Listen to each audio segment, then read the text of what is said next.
여러분 안녕하십니까? 광주 MBC 뉴스데스크입니다. 광주만의 택시 선진화 사업의 그늘을 들여다보는 연속 보도 이어갑니다.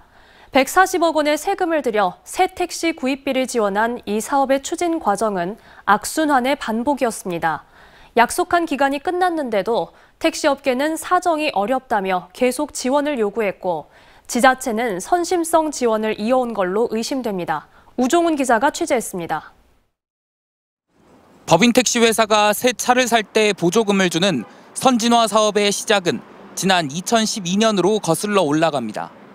명분은 2015년에 치러질 광주 유대회 성공 개최를 위해 4년 동안 57억 원을 지원해 거리에 깨끗한 택시를 늘리겠다는 것이었습니다. 세계 스포츠 역사상 길이 남는 명품 대회가 되도록 정성을 다해서 준비하겠습니다. 하지만 본래 목적은 민선 5기의 택시 6부제 공약 시행을 위한 협상 전략이었습니다. 택시가 넘쳐 운행 차량을 줄여야 하는데 법인 택시 회사가 경영난을 이유로 반대하니 새 차 구입비를 대당 300만 원씩 주기로 한 겁니다. 법인 택시 8부제를 6부제로 강화시키면서 그 인센티브로 또 유니버시아드 대회도 있고 해서 당초 계획된 기간은 유대회가 열리는 2015년까지.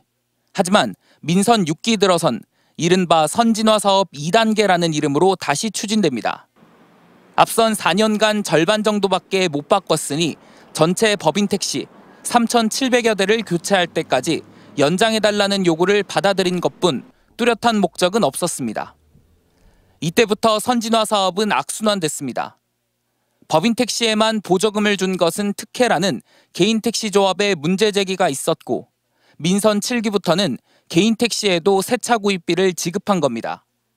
결국 6부제 도입을 근거로 50억여 원을 쓰려 했던 광주시 보조금은 10년 동안 140억여 원까지 늘었습니다. 그때는 또 어떻게 다시 연장이 됐던 거예요? 아니 그것은 이제 어렵다는 것을 알고는 이제 시장님께서 이제 다시 해줬죠. 끝난 줄 알았던 선진화 사업은 재추진될 뻔했습니다.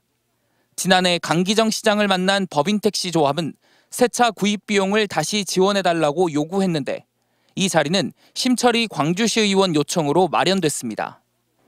노조는 심철희 시 의원이 관련 상임위도 아닌 데다 지난 2019년까지 법인 택시 회사 대표 등으로 있으며 선진화 사업 혜택을 본 당사자라며 시 의원의 참석에 당시 반발했습니다. 그 자리에 우리가 심철희 의원님 계신지도 몰랐어요. 제3자가 그런 얘기를 하는 그런 부분은 좀 잘못됐다고 그런 판단을 하고 있어요. 이에 대해 심 의원은 업계 애로사항을 전하며 의원으로서 민관 협의를 도왔다는 입장입니다. 현장에서의 경험이 객관적인 판단이나 또 정책적 판단을 하는 데 도움이 됐다고 생각하니까 저를 같이 합석하자고 제안을 해주신 것 같아요. 업계 눈치를 봐가며 넘치는 택시를 줄이기보다 숫자를 유지하는 데 힘써온 광주시.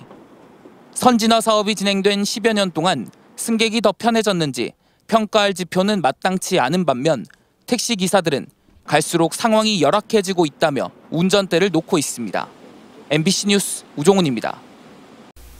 언제 어디서나 내 손 안의 뉴스. 광주 MBC 뉴스 유튜브 구독으로 함께하세요.